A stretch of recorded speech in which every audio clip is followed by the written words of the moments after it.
नमस्कार, मैं रवीश कुमार। वक्फ काउंसिल में हिंदू सदस्य हो सकते हैं, लेकिन क्या आप हिंदू बोर्ड में किसी मुसलमान को सदस्य बनने देंगे? सुप्रीम कोर्ट ने सीधा सीधा सवाल पूछ दिया सरकार से। आज सुप्रीम कोर्ट में वक्फ कानून को चुनौती देने वाली याचिकाओं पर सुनवाई हो रही थी, जिसे करीब 72 सांसदों, नागरिकों, व्यक्ति। जी हाँ दोस्तों, कैसे हैं? उम्मीद है जो आप लोग अच्छे से होंगे, खैरियत से होंगे। जी हाँ दोस्तों, आपको तो खूब ही यह बात मालूम होगा जो मोदी सरकार ने एक बिल लेकर आया है वक्फ कानून के बारे में। जी हाँ दोस्तों, मोदी सरकार ये बिल लेकर आया है। जब उससे विपक्ष ये सवाल करता है जो आप ये बिल लाने की क्या आपको जरूरत था, तो मोदी सरकार ये कहता है जो हम गरीब मुसलमानों को हम फायदा पहुंचाने के लिए ये बिल लेकर आए हैं। जी हाँ दोस्तों, आपको तो ये खूब ही मालूम होगा, वो मोदी सरकार जिसने मुसलमान को रोड पर नमाज पढ़ने से मना करता है, और रोड पे नमाज तो दूर की बात है, यहाँ तक कि वो कहता है जो मुसलमान अपने घर के छत पर भी नमाज नहीं पढ़ सकता है। जी हाँ दोस्तों। नमस्कार, मैं रवीश कुमार। वक्फ काउंसिल में हिंदू सदस्य हो सकते हैं, लेकिन क्या आप हिंदू बोर्ड में किसी मुसलमान को सदस्य बनने देंगे? सुप्रीम कोर्ट ने सीधा सीधा सवाल पूछ दिया सरकार से। आज सुप्रीम कोर्ट में वक्फ कानून को चुनौती देने वाली याचिकाओं पर सुनवाई हो रही थी, जिसे करीब 72 सांसदों, नागरिकों, व्यक्तियों और संगठनों ने दायर किया है। कोर्ट ने कहा कि जब कानून पास होता है तो एडमिशन के स्तर पर कोर्ट कानून पर रोक नहीं लगाता। अब इसकी सुनवाई 17 अप्रैल को होगी, लेकिन सुप्रीम कोर्ट ने आज वक्फ कानून की सुनवाई के दौरान सरकार से कानूनी आधार पर जो प्रश्न पूछे हैं, लगा नहीं कि सरकार के पास कोई संतोषजनक जवाब था। जिस तरह से सरकार संसद के भीतर विश्वास के साथ दावा कर रही थी और अपने सही होने का पक्ष रख रही थी, लेकिन सुप्रीम कोर्ट ने आज उन्हीं सवालों को लेकर जो विपक्ष की तरफ से उठाए गए थे, सरकार को खूब घेरा। केंद्रीय वक्फ काउंसिल में हिंदू सदस्यों को लेकर chief justice Sanjeev Khanna, justice PV Sanjay Kumar और जस्टिस केवी विश्वनाथन ने सवाल पूछे। चीफ जस्टिस ने यह सवाल कर दिया कि आप बताइए, वक्फ काउंसिल में हिंदुओं को सदस्य बना रहे हैं, क्या आप हिंदू बोर्ड में मुसलमानों को सदस्य बनाने की इजाजत देने के लिए तैयार हैं? जस्टिस कुमार ने पूछ दिया कि हमें उदाहरण तो दीजिए कि क्या तिरुपति बोर्ड में भी गैर हिंदू हैं? हिंदुओं के दान कानून के मुताबिक कोई भी बाहरी बोर्ड का हिस्सा नहीं हो सकता। जस्टिस विश्वनाथन ने पूछा कि हिंदू एक्ट कहता है कि चैरिटेबल ट्रस्ट की देखरेख हिंदू करेगा। तब सॉलिसिटर जनरल तुषार मेहता कहते हैं कि मैं कोई भी उदाहरण नहीं दे रहा, जबकि कोर्ट ने साफ साफ पूछा कि आप उदाहरण दीजिए कि क्या हिंदू बोर्ड में मुसलमान सदस्य हो सकता है। इसी सवाल को लेकर संसद में कितनी बहस हुई। विपक्ष के सदस्यों ने बार बार पूछा कि कानून का यह कैसा पैमाना है कि मुसलमानों की धार्मिक संपत्ति से संबंधित काउंसिल में 2 हिंदू सदस्य होंगे, लेकिन हिंदुओं के मठ मंदिर के प्रबंधन में कोई दूसरे धर्म का नहीं हो सकता। क्या यह बराबरी का सिद्धांत है? जब वहां नहीं होगा तो यहां क्यों रख रहे हैं? सत्ता पक्ष से दलील दी जाती रही कि वक्फ कर देने के बाद संपत्ति धार्मिक नहीं रह जाती। वक्फ का मामला संपत्ति का है, धार्मिक नहीं है, ये कहते रहे, जबकि विपक्ष कहता रहा कि यह धार्मिक मामला है। जिस तरह से कानून हिंदुओं के धार्मिक मामले में होने चाहिए, वैसा ही कानून मुसलमानों के धार्मिक मामले में होने चाहिए। तो सरकार की तरफ से कहा जाता रहा कि वक्फ का मामला धार्मिक नहीं है। 17 अप्रैल को देखना है कि सरकार गैर मुस्लिम सदस्यों के बारे में अदालत को अपने जवाब से संतुष्ट कर पाती है या नहीं। याचिकाकर्ताओं की तरफ से वरिष्ठ वकील राजीव धवन, कपिल सिब्बल, अभिषेक मनु सिंघवी, चंद्र उदय सिंह और हुजैफा अहमदी दलील पेश कर रहे थे। कपिल सिब्बल ने कहा कि वक्फ कानून संविधान के अनुच्छेद 26 का उल्लंघन करता है। यह अनुच्छेद हर धार्मिक समुदाय को अपने धार्मिक मामलों का प्रबंधन करने की स्वतंत्रता देता है, तब सरकार कैसे तय कर सकती है कि वक्फ केवल वही कर सकता है जो पिछले 5 साल से इस्लाम का पालन कर रहा है? राज्य कैसे तय कर सकता है? राज्य कौन है तय करने वाला कि मैं मुसलमान हूं या नहीं और इसलिए वक्फ बनाने के योग्य हूं या नहीं? अगर मैं जन्म से मुसलमान हूं तो मैं क्यों करूंगा? जो मेरा पर्सनल कानून है वही तो लागू होगा। यह सब दलील कपिल सिब्बल दे रहे थे। उन्होंने कहा कि हम उस प्रावधान को चुनौती देते हैं जिसमें कहा गया है कि केवल मुसलमान ही वक्फ बना सकते हैं। एक और वरिष्ठ वकील हैं चंद्र उदय सिंह, उन्होंने कहा कि अनुच्छेद 26 को देखते समय इसमें अंतर करना चाहिए कि धार्मिक क्या है और धर्मार्थ क्या है। हुजैफा अहमदी ने कहा कि वक्फ कानून की धारा 3R इस्लाम के पालन पर जोर देती है, इससे उनका मौलिक अधिकार प्रभावित होता है। राजीव धवन ने कहा कि इस्लाम की जो अपनी व्यवस्था है उसके खिलाफ है यह कानून। अभिषेक मनु सिंघवी ने अनुच्छेद 32 पर जोर देने की बात की। कहा वक्फ कानून इसलिए बनाया गया है कि लोग सरकारी अधिकारी के पास दौड़ते रहें। सरकार की तरफ से सॉलिसिटर जनरल तुषार मेहता कहते रहे कि कानून पर विचार विमर्श हुआ है, संसद की संयुक्त समिति बनाई गई है और कितने लाख लोगों के सुझाव मांगे गए, सब पर विचार हुआ, उसके बाद कानून लाया गया जो इस वक्त कोर्ट के सामने पेश है, जिस पर सुनवाई चल रही है। लेकिन कोर्ट की तरफ से जो सवाल उठाए गए उस पर तुषार मेहता पहले दौर में संतोषजनक जवाब नहीं दे पाए। देखते हैं 17 अप्रैल को क्या जवाब देते हैं। एक बड़ा सवाल और था वक्फ बाय यूजर का। कई लोग इस पहलू को ठीक से समझ नहीं पाते।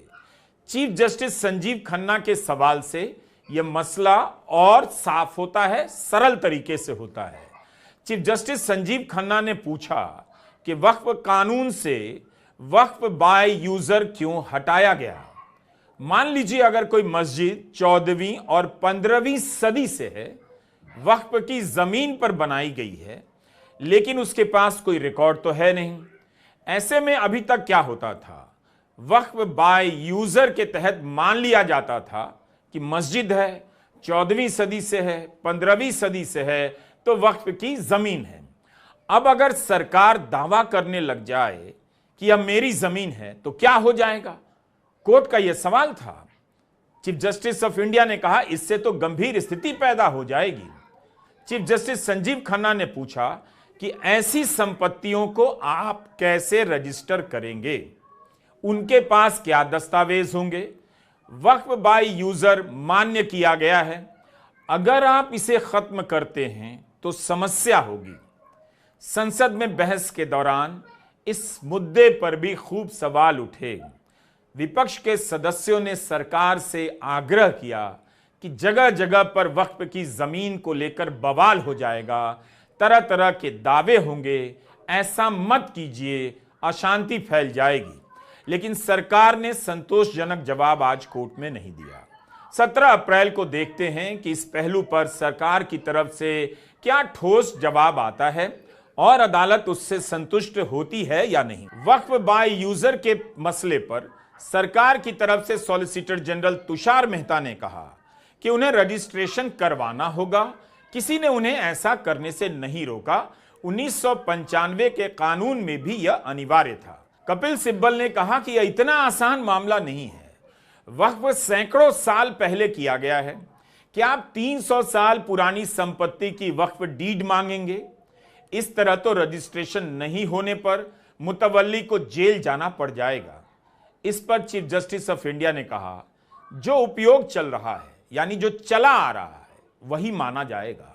उन्होंने कहा कि कानून में साफ लिखा है कि कलेक्टर का फैसला कोर्ट के दायरे में आएगा। कलेक्टर का फैसला कोर्ट से ऊपर नहीं है, इसका मतलब यही हुआ। वरिष्ठ वकील अभिषेक मनु सिंघवी ने कहा वक्फ बाय यूजर हटाने से एक झटके में सब कुछ खत्म हो जाएगा। यानी जिस जमीन पर सदियों से मस्जिद है, जिसे वक्फ बाय यूजर के नियम के तहत मान्यता मिल जाया करती थी, अब उस पर कोई भी दावा कर देगा, सरकार का हो सकता है, फिर इसके वक्फ होने पर ही सवाल उठेगा।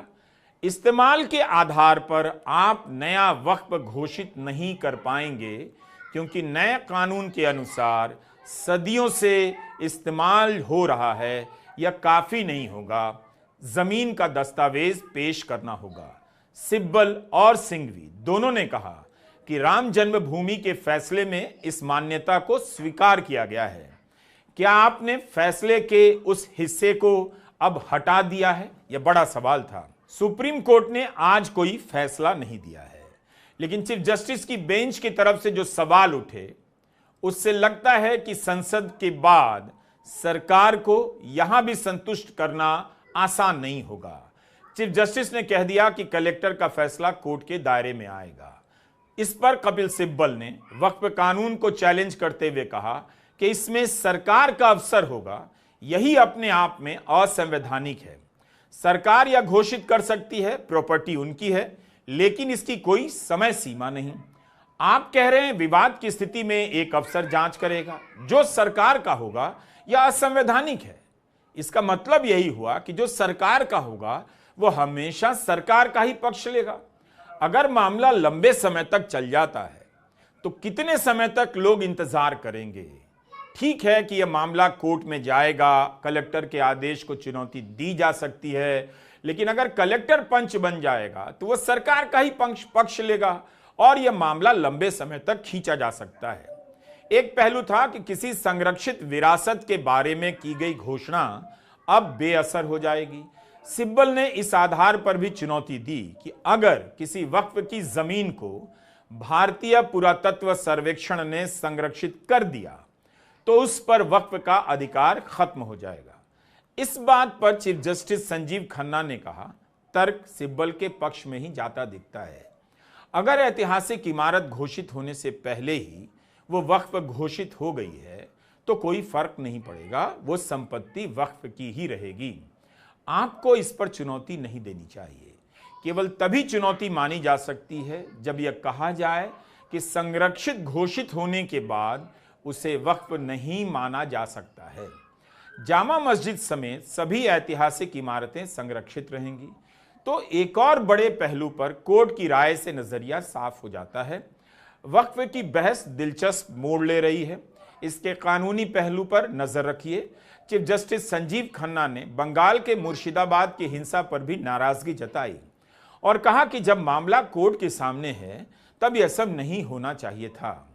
वक्फ कानून के खिलाफ सुप्रीम कोर्ट में 72 याचिकाएं दायर हुई हैं।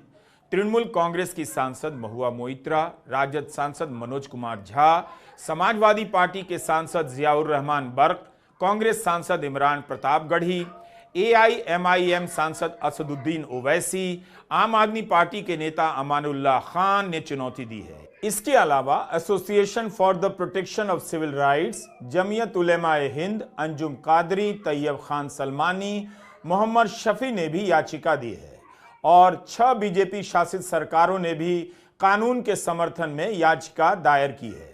हरियाणा, राजस्थान, मध्य प्रदेश, छत्तीसगढ़, असम और महाराष्ट्र। इस मामले की सुनवाई सुप्रीम कोर्ट में chief justice Sanjeev Khanna, justice PV Sanjay Kumar और जस्टिस KV विश्वनाथन की पीठ कर रही है। इस पूरी बहस की रिपोर्टिंग से यही साफ होता है कि सुप्रीम कोर्ट के सामने कुछ बड़े सवाल तो हैं और गंभीर सवाल हैं। मुसलमानों के धार्मिक कार्य से जुड़े बोर्ड में गैर मुस्लिम सदस्य क्यों होने चाहिए? क्या हिंदू बोर्ड में मुसलमान हो सकते हैं? दूसरा सवाल है वक्फ बाय यूजर का। एक और सवाल है 5 साल से इस्लाम का पालन करने वाला ही वक्फ कर सकता है, यह क्यों जरूरी है? और बड़ा सवाल यह भी है कि अलाल औलाद का वक्फ करने से पहले बेटियों को हक देना होगा। इस पर सिब्बल ने तर्क दिया कि यह तय करने वाला राज्य यानी स्टेट कौन होता है। इस्लाम में वसीयत मरने के बाद लागू होता है, उससे पहले हस्तक्षेप नहीं कर सकते। सुप्रीम कोर्ट ने कहा कि अनुच्छेद 26 सेकुलर कानून है, यह सभी धर्मों पर